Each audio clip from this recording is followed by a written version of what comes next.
Hello, Aries, Sun, Rising and Venus Signs. Kamusta kayo? Sana po ay nasa mabuti kayong kalagayan. Welcome back po sa Star Tarot. Kung bago kayo rito, welcome din kayo. Thank you for your support. I truly appreciate it. God bless you all, Aries. O na mensahe po ninyo, patience. Okay? Sabi dito, slow down, change your attitude, and clear your mind. Right? So, dahan-dahan lang. Okay? Dahan-dahan lang, kalma lang, at baguhin ninyo yung attitude ninyo na laging nagmamadali, 'di ba? Yung gustong i-rush yung lahat, mga bagay-bagay, you're being advised here na be patient. Okay? Be patient kasi lalahanin nating lahat, no, Aries, na hindi lahat ng gugustuhin natin magyayari, no, sa timeline na gusto natin or sa oras na gusto natin. Kaya, lalo-lalo na sa ngayon, maaaring meron kayong minamadali, meron kayong minimithing makamit or mangyari, no? Ini-expect na mangyari sa ngayon. Kaya this is being, you're being advised here to be patient. Okay? Maghintay kayo. Matutong maghintay. Matutong mag-adjust. Yung ganon. Okay? So, tignan natin kung ano pa yung mensahe para sa iyo for today. We have key. Yan, sabi rito, there are new beginnings, no? Directions and adventures await for those ready to let go of the past. So, mayroong mga napipintong pagbabago, no? Maybe you are going to change direction ngayon, kung ano yung tatahakin ninyo, kung saan kayo dapat pumunta. There are also adventures. So, may mga bagay dito na pwedeng sisimulan ninyo gawin na mga bagay na totally new for you. Uncharted territory, kumbaga, para sa inyo. Okay? So, what else? We have abundance. Wow. So, this is really beautiful energy. Merong kasaganaan na naghihintay sa inyo. No? So, be ready for all this abundance and for all these blessings, no? Na paparating sa iyo kasi lucky times are ahead of you.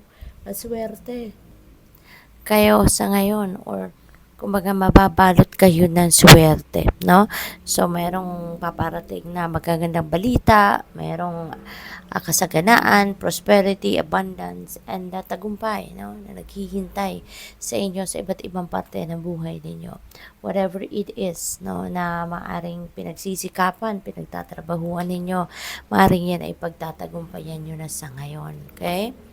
What else? We have cracker. Positive energy surrounds you. Love, joy, and good fortune await. So, mayroon talagang swerte na naghihintay sa inyo. Kasi merong good fortune din dito, no?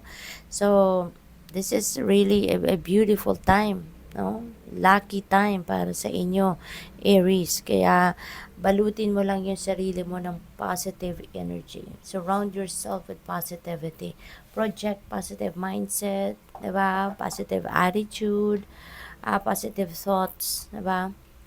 Yun lang ang ibalot mo sa sarili mo. Okay? There is love, joy, no? And good fortune na naghihintay sa inyo sa ngayon. Kaya magpaka-positibo lang kayo. Okay? Remove sa sarili ninyo anything, no? That doesn't serve your highest good.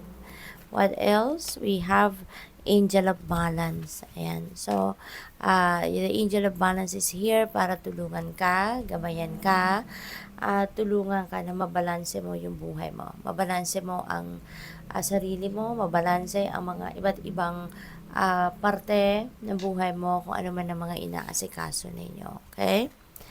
We have second chakra, Archangel Ariel. Ayan. So, si Archangel Ariel, no, is going to be here as well to help you na maaring ma-lead kayo towards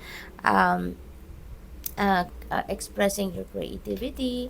Maaring merong opportunity dito na paparating para ma-express mo yung inyong creative prowess, diba? So, tutulungan ka ni Archangel Ariel na mapunta ka sa sitwasyon na yon. Okay? Maaari din kasi na matagal na kayong hindi man lang baka hindi ninyo ini-embrace, no, yung inyong creative prowess, yung inyong mga talents. Kaya ngayon, there could be opportunities, no, wherein doon kayo i-guide ni Archangel Ariel para magawa ninyo, magamit ninyo, ma-express ninyo yung inyong creative prowess, no?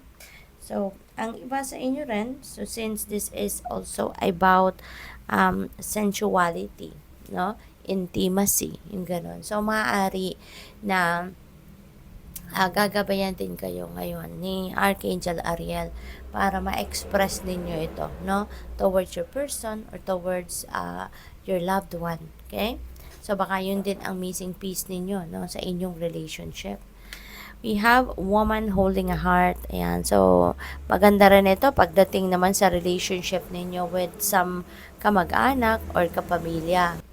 Kasi maaari na ang iba sa inyo dito nagkaroon ng hindi pagkakaintindihan with another kapamilya in the past. Maaaring nagkaroon kayo ng away, yung gano'n, ano, nagka-diskusyon kayo, kaya nagkaroon kayo ng gap no, ng iyong kapamilya. Pero ngayon, this is good kasi pwedeng magkakaayos na kayo dito or baka nagkaayos na kayo recently.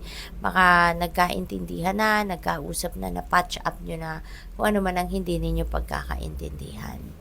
So, what else? Nagkapatawaran na din, kumbaga, no? We have financial constraints. Ayan. So, maybe ito ang inyong sitwasyon recently. At huwag kayong mag-alala, diba? Kasi babalutin kayo ng swerte sa ngayon. Kaya meron kayong mga prosperity, there is abundance, no? Coming your way. Kaya kung ano man ang mga pagkukulang ninyo sa pera, may pagkukulang kayo sa budget, no? Magpaka-positibo ka lang, okay? Huwag kang mag-isip ng negative as much as possible.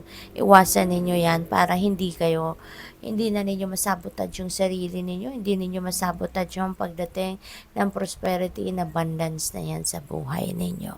Okay? So, good luck. Thank you for watching. Love and light. Namaste.